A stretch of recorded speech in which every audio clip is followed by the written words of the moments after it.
Welcome back to Business Boone, a product of the Boone County Chamber and hosted by Deep End Talent Strategies. I'm Shauna Lake. And I'm Lauren Byram, and today we have Noah Zahrn, who is the president and CEO of Highline Technologies. Thank you so much for being here. How are you? Thank you for having me. I'm great. Good. So one thing that we like to ask all of our guests is, if your life was titled a movie, what would that title be? Yeah. Oh, this is a good one. I think I kind of landed on something that's a little bit on brand for my company, which on accident. But so I have this tattoo on my chest that's of one of the first mountain ranges that I visited. Okay. So I would say I title it The Climb. Oh. Nice. Just because like each mountain is kind of its own challenge, and then you get up to the top of the mountain and you get to breathe a little bit, and you have to go back down. Yeah. And then there's another mountain. What's the mountain range? Yeah. This one is in Glacier National Park. Oh, amazing. So it's the Bear Hat Mountain. Okay. And then there's a couple of other mountains on there. Amazing. That's really cool. Yeah. Well, I like the analogy and the movie, so thank you. We're excited that you're here and excited to hear more about the company and its origin, but tell us a little bit more about you as a person first. Yeah. So I started to study music in college. So I love music. That's a big kind of piece of my my personality. So I studied jazz for a while. Always loved technology, build computers, loved climbing, getting outdoors. But I also have a wife that I met at Butler on the first day of school, and she also likes the outdoors. So we bonded a lot over climbing and just being outside, and I got to take her to Glacier National Park. We knew each other for maybe a year and some change, and her mom let us hop on a train together. Nice. From Chicago all the way out to You seem Glacier. trustworthy. Yeah. But just this random person she met at college after a year. But yeah, we live in Zionsville. Have a beautiful dog named Moab. Oh, After I like Utah. it. There's a lot of mountains. Yeah. It's a theme. Yeah, for sure. I like it. So from jazz to computers. Yeah. Okay. Yeah, it was a kind of an interesting transition while I was at Butler. I was working in the tech team, which is kind of like this little hidden technology group who manages all of the desktop operations behind the scenes for faculty, staff, and then there was a little bit of tagging into like classroom audiovisual technology. So kind of cut my teeth really taking apart laptops that professor spilled coffee on, or maybe a panel on the wall that just needed to be restarted. Very simple stuff. But when I choose to withdraw from Butler in COVID, I wanted to get into technology more. I didn't think learning the trombone over Zoom was a good use of my time. And so I found this job and really fell in love with just problem solving and technology. Yeah, that's great. I appreciate the story. I love people whose career transition. I mean, obviously we're in human resources, so we love studying career transitions. Yeah. So thank you for sharing that. That's great. So share the origin story of Highline and what the company is, and how your vision has shaped its growth. Yeah, so like I said, I kind of fell in love with problem solving and also just people. Like my vision and the birth of the company really just came out of a gap in the technology market that it was so highly transactional. Everybody wanted to fix your problem and get out. There was no like relationship building or strategic advising or like any consultation. It's just like pay me my money, fix my problem, and that's the end of the story. So I fell in love with actually the relationship side of technology. Like I want to be the person that's making your day better. Because a lot of times when people reach out to us, it's the worst point of their day. Yes. Like they just spent 30 minutes, 45 minutes, an hour, or all morning on this dumb email issue or whatever. And then we get to be the problem solver, fix their problem, make their day better. And so that really turned into what our business is. So we try and put people first in the business, and technology is just kind of one of those things that we get to support the people, but it's always the people first. That's a great philosophy. That is awesome. Fully support that philosophy. How do you go about helping? Because I know businesses always have challenges related to having the right technology, thinking about security, wanting to make sure the tech is always working and that they have all this uptime. How do you go about making sure that everything is in the right, all the tools are there and everything is working, but also helping businesses understand what they have? Yeah, absolutely. I think the important thing is like agility is key with any business. But a lot of times other providers, IT providers, come in and they sell you this package. This package has 1 million subscriptions built into it, and they're covering you from A to Z, and you maybe need like A to B or A to C. And those things are not the great, like it's not a great fit for every business. Mm-hmm. And so we like to sit down and really build like a custom package and evaluate the tools that you already have in place to see what makes sense for each business. So really it's just a time thing. A lot of IT providers just don't have time to sit down and evaluate. So we spend a lot of time up front kind of doing a technology audit, so like a subscription audit. What are we paying for? What do we have? Are we using all of it? Do we need this? Where could we add? Do we need to add anything? All of those questions are things we want to know the answers to, and from there we can kind of build like what security practices do you need to put in place, or what compliance regulations do you need to follow, and all those kinds of things. Yeah. So I heard you say time and conversation. What novel ideas. Yeah, interesting. Yeah, thank you. So kind of based off of that, time and conversation, you're supporting mainly small and mid-sized businesses, right? Yeah. So how, they often operate off of limited resources, and so you spend that time and, have that communication with them. What trends are you really seeing when you have those conversations that's going on in small to mid-sized businesses right now? Yeah, somehow we've gotten really lucky with like very stable businesses. Mm-hmm. That's nice. awesome. Yeah, for sure. So a lot of our kind of opportunity has come from like sustained growth or like a big boom in growth. And so the challenges are really like, how can we scale? How can we scale? Like, how can we make this better, more efficient? How can we get faster response times? But the trends that we're definitely seeing is a lot of people are just like wanting to audit. Like, sure.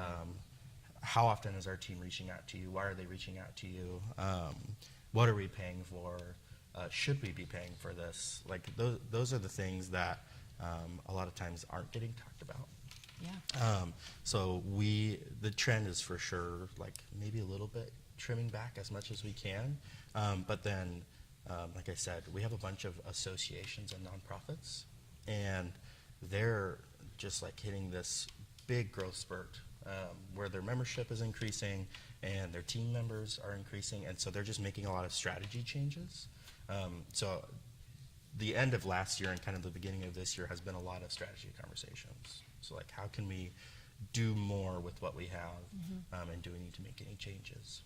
That's great. Those are good conversations to have. I'm so glad that those small businesses and nonprofits are thriving. That's what we love to hear. It really is. I know as a small business owner, my providers are often reaching out and wanting to talk about, do you have the right cyber policies in place, and thinking about insurance and tech tools, and how do you help your clients balance risk mitigation and having the right tools with those being proactive versus budget conscious for those small businesses and nonprofits? I think the kind of tightrope we walk is what is too much and what is too little. So like really sitting down and understanding the operations of the business. A lot of times, like all of the risk can be mitigated just through policy. Like how are we using technology? How are we storing data? How are we sharing data? Those are like the big three for sure. And so if we can create better policy and better use of technology, then from there it's pretty easy to keep things secure. But of course, there's tools out there that help us track what people are doing, or how are we sharing things. Like it's not ever going to be an answer that a business owner has. They're wearing too many hats. They're balancing too many plates. And so we have tools that can evaluate that. But Absolutely. It's just getting like a basic set of tools implemented and then building off of what those basic tools don't do and what you need for your business. But a lot of it's just driven by compliance. Like HIPAA compliance requires you to do X, Y, Z, or FINRA requires you to do X, Y, Z, or I'm a CPA, so I have to keep records for X amount of years and so on. Oh, so Yeah. starting with what are your requirements? Yeah. Cool. So that those conversations that you're having Yeah. and the time Yeah, that what you're do you taking up actually front. need to do? Yeah. Yeah, that's helpful. Thank you. I'm sure it's very different for each type of business. Yes. Yeah, I think the big challenge is, like I said, the big shops come in and they say, here's your package, Yeah, and they're doing yeah. all of these things, and then you're paying that extra overhead of things you don't need or are never going to use, or for that matter, your IT company are never going to use. Because Yeah. part of the balance, too, is like, I'm going to sell some products that make our jobs so much easier so that your experience is better. Yeah. Both like from a service side, but also just like keeping your device up to date so it's not restarting in the middle of the day, like those kinds of things. Yeah, those things are appreciated. Yeah. Yeah. Yeah. So do you consider Highline a small business? Oh, absolutely. Yeah. Yeah. Do you think that helps you supporting your clients, or are there some like hinders that might be happening as well, or you know, Yeah. what have you kind of found with your target market there? Yeah, that's a really good question. I think the challenge of a small business is growth is only hindered by me and my team. Really, it's mostly me. It's because I'm driving the growth and like going out and finding a business and all those kinds of things. But the advantage of the small business is that we have agility unlike anybody else in town. Yeah. So we're able to, like I said, do those custom packages or show up in 10 minutes or answer the phone call every time you make a phone call to us, which is a commodity these days. Yeah. It is. It is. Yeah, so Not it's getting a chat bot. right. Yes. Yeah, absolutely. And so being able to provide that like very humanistic experience, I don't think is as possible if I just jumped into this with a big business mindset. Sure. Yeah. Similarly, we often say we think one of the advantages is being big enough that there's always somebody else Right. you can call if somebody's on vacation, but small enough that there's not a ticketing system where you're going to get lost. Exactly. So that Well, and sweet that's, spot. That's kind of the beauty of Boone County and really the greater Indy area as a whole is that there's always someone you can go to ask a question. And I will never claim to be an expert on everything, and I know for sure when to say, hey, let's maybe call somebody about this. Like I'm not the expert. And Indy and Boone County has been kind of a gift to our business as we start. Because I can just ask anybody anything, and they're usually very helpful. Yeah, yeah. As the CEO of a technology services company, what leadership lessons have you learned about innovation and inspiring client trust? Yeah. So the challenge is comfort. So kind of going back tell me to more about that. Yeah. Kind of going back to that, like the climb mentality, but also the title of the movie, whatever. But you can't get comfortable because then growth gets stagnant, service becomes poor, it becomes slow and sluggish, like all those things. Like momentum is the key to success, and so I think the real focus is just like trying to do just a little bit better. Where can we do better? So I would say the challenge within our team is, as a leader, is keeping everybody motivated, but also just making sure the expectation is a little bit better, and always ask for more without burning people out. Yeah, Yeah.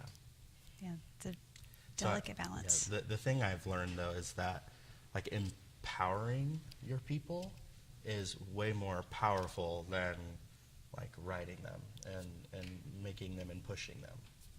Like give them the power, and that works. Fantastic. Thank you. So what might the next phase of growth look like for Highline, and what are you most excited about? I'm really excited. So we've had this project up in Lafayette that's helped kind of fund maybe some comfort, but also a lot of growth in the business. And so I'm so excited to continue growing the team. I came from an IT business that had a great size team, and I love having friends in the office, but also just great culture. So I'm really excited. This year, we're for sure going to expand the team, and it's all just being pushed by growth, finding more opportunity, and I want as many people in the door as possible. So I definitely want to continue focusing on that culture aspect and finding good people to do good service for our customers. Wonderful. That's exciting, and happy to support you in that however we can. Yeah. That's great. So you've learned a lot since making the transition from jazz to technology full-time. What is something that you know now that maybe you wish you had known at the beginning of that transition? So I struggle a lot with looking back. Oh, okay.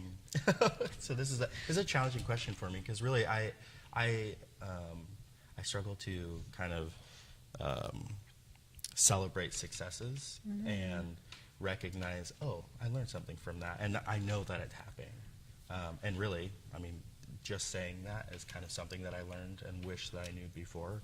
Kind of setting a framework for myself to celebrate successes, but also just like